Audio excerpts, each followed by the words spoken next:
What you're looking at is the proof that I promised you. These are a simplified version of the statements from the IUL policies that I built for me and my wife. For your convenience and to make it easy to understand, I've taken the information off my actual policy statements and I've put all the information in a spreadsheet. One was started in 2003 and the other was started in 2006. The first policy that you're looking at is for a $100,000 guideline single premium. What this means is this was the maximum amount of money this policy could hold.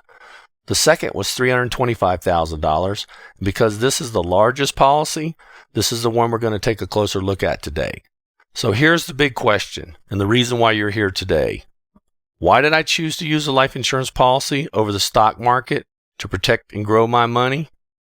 Do you remember 2000, 2001, 2002? It was right around this time that I was looking to invest the profits from the sale of our business. Yet I had just witnessed 3 consecutive years of decline in the stock market.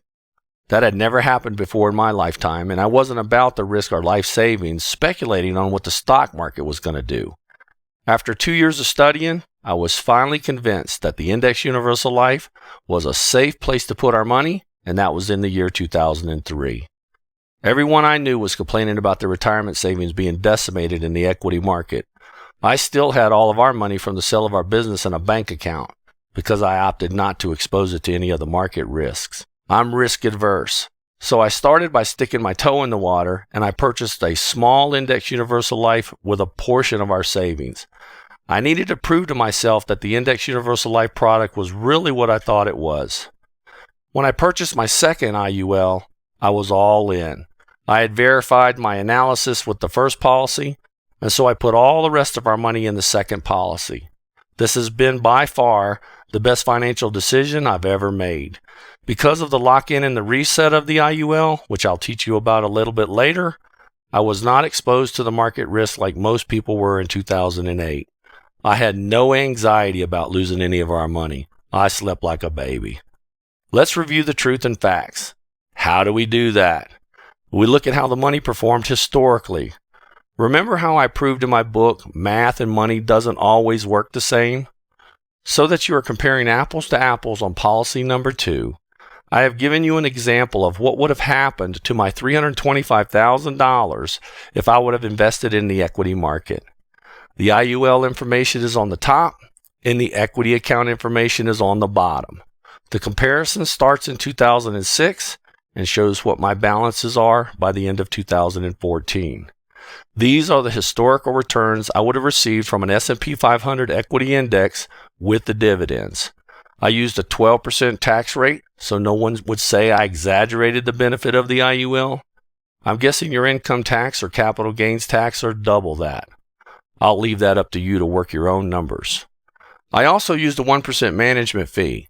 Again, ultra conservative, and so that all is equal, I included the annual expenses to purchase a $1.5 million 30-year term life insurance policy. I used a male, non-smoker, marathon runner who could qualify for Super Preferred Plus ratings to price the annual premiums.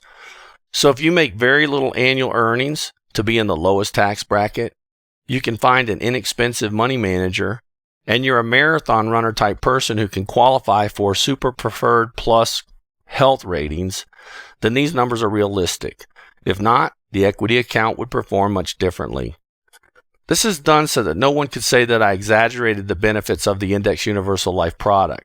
Plus, I wouldn't want my family not to be protected if I had all my money in an equity account. I'm showing you exactly what the gains were on the IUL policy number 2 and the S&P Index equity account. The value of the IUL at the end of 2014 is $445,000, and the S&P equity account finished at $517,000. I would have made 6.4% in the equity account, and I actually made 4.3% in the IUL. I know what you're thinking. You're thinking, I wouldn't do that because I'd lose 2%. Keep in mind, the last 10 years, except for 2008, the market performed exceptionally well, and it only outperformed my IUL by 2%. Be aware, the IUL is growing tax-free and is becoming less expensive every year, while the equity account gets more expensive and is subject to future tax changes. So from my perspective, I received nearly the same returns a bull market created without being exposed to any of the market risk or tax risk. My money is growing in a tax-free environment with the cost becoming less every single year. When the market does take a downward turn, all my cash and gains are protected. And best of all, this financial product will self-complete if something were to happen to me prematurely. I always will have in place my permanent life insurance benefit of $1.5 million that would go to my wife and my daughter, unlike the term policy that will eventually go away. Think about this. When we experience another market correction, like the one in 2008, my IUL will kick the pants off the equity account, and while thousands of people will lose massive amounts of their retirement savings, I won't lose a penny because my IUL protects all of my money.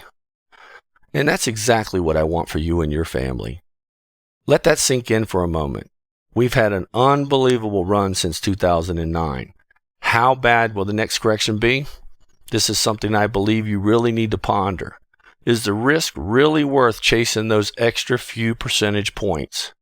If you're starting to think, no way, it's not worth the risk, I want to invite you to continue to watch as I uncover more benefits of the IUL that most people and even some advisors don't even understand. On page 114 of my book, I cover one of the other important features of my IUL versus an equity account. That is, my cost in the IUL is going down the longer I own it versus the increasing cost of the equity account. Take a look at the cost here. I want you to notice what it cost me in year one and what it cost me in the last year. As my policy ages, it costs me less to own. As the equity portfolio ages, the more expensive it becomes. In 2006, the total cost of the equity account was $5,000. By 2014, the total annual cost grew to $16,000. No one ever points that out. Notice how much it's increased since the beginning, and it's only going to get worse as the account grows. Even if the market gets clobbered, these fees never go away and are always present. So let's look at the cost of the IUL. It started out more expensive at $9,000, and by 2014, it went all the way down to $3,000. And this cost will continue to decrease in the IUL as the cash value increases. When you compare the cost of the equity account versus the IUL contract, you can see out of the gate, the IUL policy is more expensive.